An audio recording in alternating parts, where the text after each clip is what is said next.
right, so here's episode 2 of Unsolicited Feedback about the Discovery Plus show Gold, Lies, and Videotape.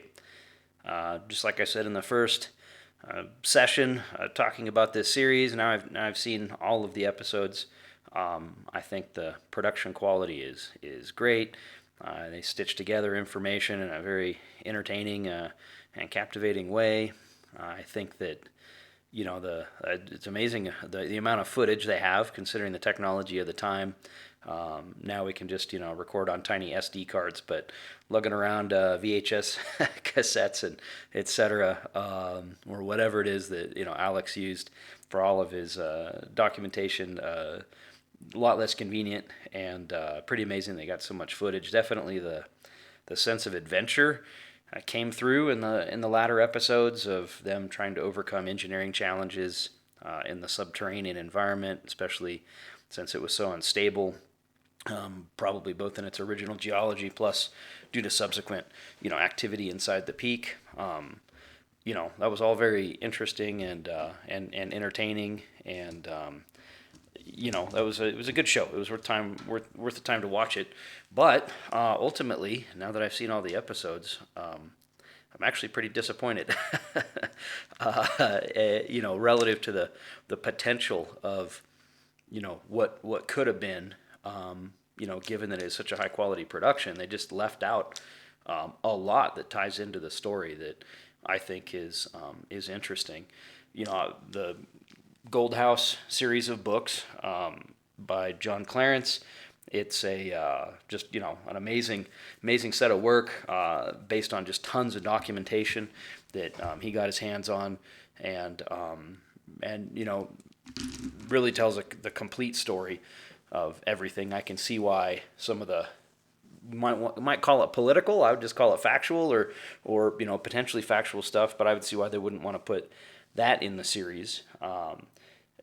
Relative to being in the books. But a lot of the other information about the region and just the much longer history than just what happened with Doc and his family in the area, they really skipped entirely over. And so early on in the series, I was pretty excited that I saw some shots of the Caballo Mountains in there. I think they might have shown a few shots of the Organs or some of the other local mountain ranges. If you know the area, clearly not everything that they showed, especially for the kind of, I don't know if you call it the modern B-roll or whatever, just kind of background shots of mountains.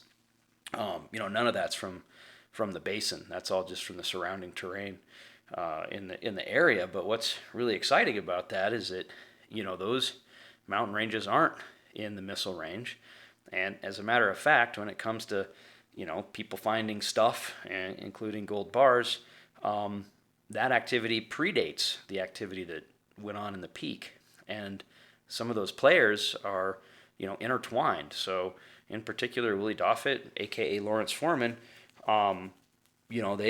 they had him in some of his interviews in the series Gold, Lies, and Videotape, but they didn't really get into the tie over the Caballo Mountains and the fact that he had ran across a totally separate cache and had quite a tale of adventure and trying to turn that into money and escape from people who held him captive and were chasing him around and intercepting them as they were driving down the road to try to go take some of the bars to a smelter and turn it into money and a whole bunch of things, right? I mean, that's, you could talk for hours on just that, and how one of the ideas behind how Willie found what he found was by using an instrument, so some sort of an astrolabe or some other measuring stick. There's different versions, but use some device and landmarks that were on the map that he had found to locate what's supposedly a very otherwise impossible to locate just small spot where there's an entrance into a little cavern system where he found his gold. So none of that was mentioned. The fact that Doc hung out in the Caballos a lot wasn't mentioned, that he knew all these people. And so there's some people would say that maybe Vic Peak was a ruse I think if Doc was just trying to pretend like he got gold from somewhere else, once that cave happened, he would have just moved on to some other cave in the ground. Why stick with that one, especially as it became harder and harder to get into the area? Just say, hey, we found some stuff in there, but gosh, we got this other magic treasure cave where we're getting stuff, so come invest over here. So the fact that they basically kind of flamed out, looking at Vic Peak, says that they at least thought that the goods were there and not primarily somewhere else. I don't know why he wouldn't have swapped over to Willie's stash. Maybe it was an honor thing between them, or maybe he didn't have full knowledge of that location.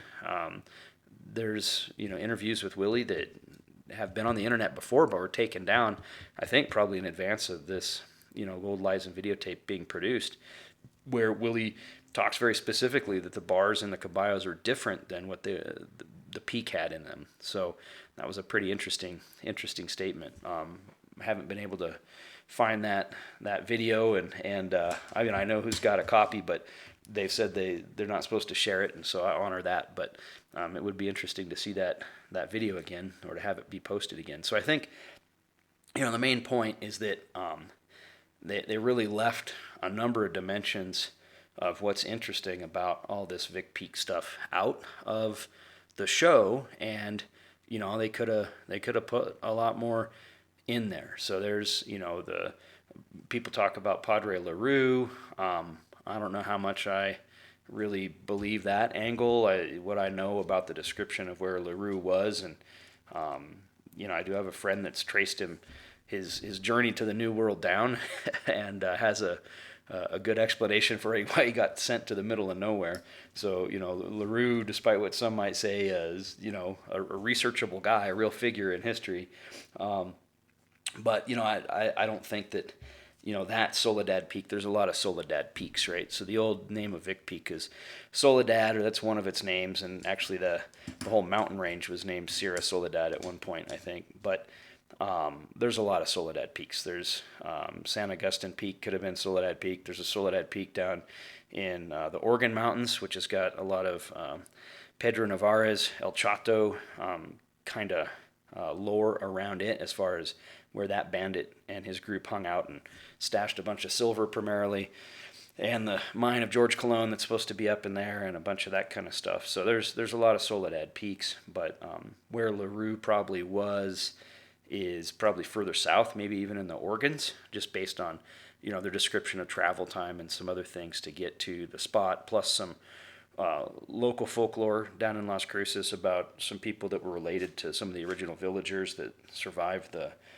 soldiers coming up and kind of massacring everybody, trying to figure out where the gold was. So I think it might be Tirso Aguirre is maybe one name that comes to mind, but I'd have to go look that back up again. There's a whole bunch. So there's a lot of stuff in the region, and even if you read in the Gold House, I forget who it is, if it was one of the supposed CIA guys or something that they've got transcripts from, said that there's an even bigger treasure down in the Organs, that Vic Peak wasn't even the big one.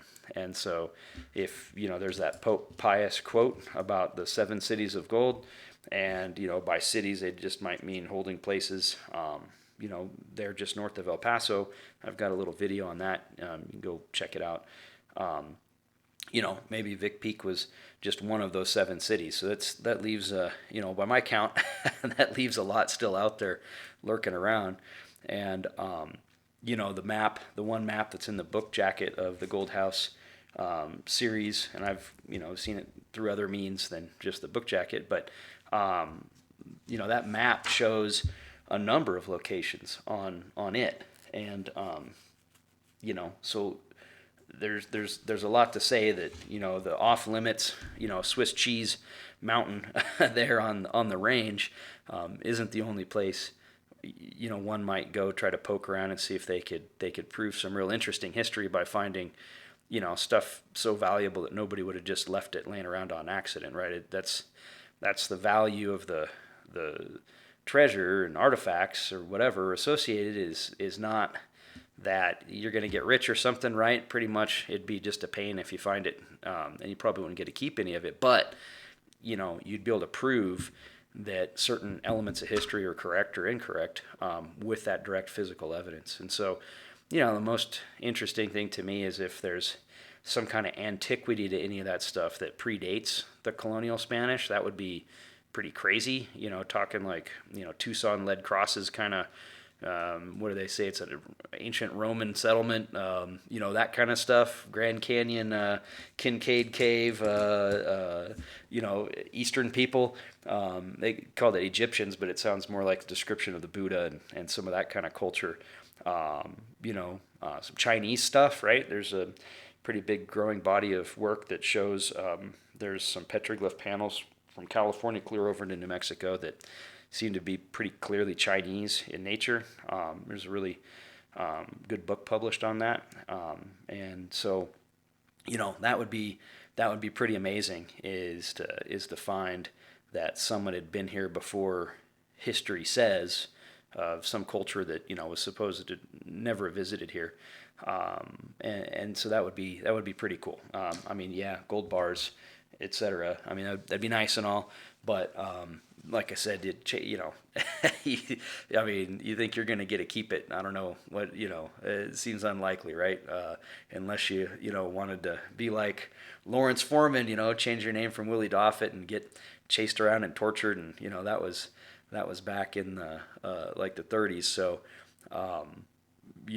there's a lot more eyeballs out there now and everything. And so you wouldn't even plan to go there, but if you could find something, you really might have a story, and that'd be pretty incredible. So, anyways, I don't know if I'll do another one of these on Gold Lies and Videotape. I might kind of switch over and do stuff just about a lot of the treasure legends down in that area, especially the places you can still go, because that's the cool thing is you can get in your Jeep and go drive on these roads and poke at the rocks and walk in these areas still where a lot of this history happened. So that's to me the fun part is you could literally go down there if you want and just look around, and it's rugged, there's snakes, it's hot, it's steep, all that good stuff, but it's a good excuse to go on a little road trip or get out of the house for a day if nothing else. So we'll see what I come up with next. So anyways, hope this was interesting. Like I said, Gold Lies Videotape was a great show, but kind of missed potential in my opinion. I think they left out a whole lot of interesting stuff they could have put in. So maybe they're working on another one right now, and I'll just have to eat these words later. And they wanted to focus on just the family and the one dimension in that series or that season. So only time will tell. All right, thanks.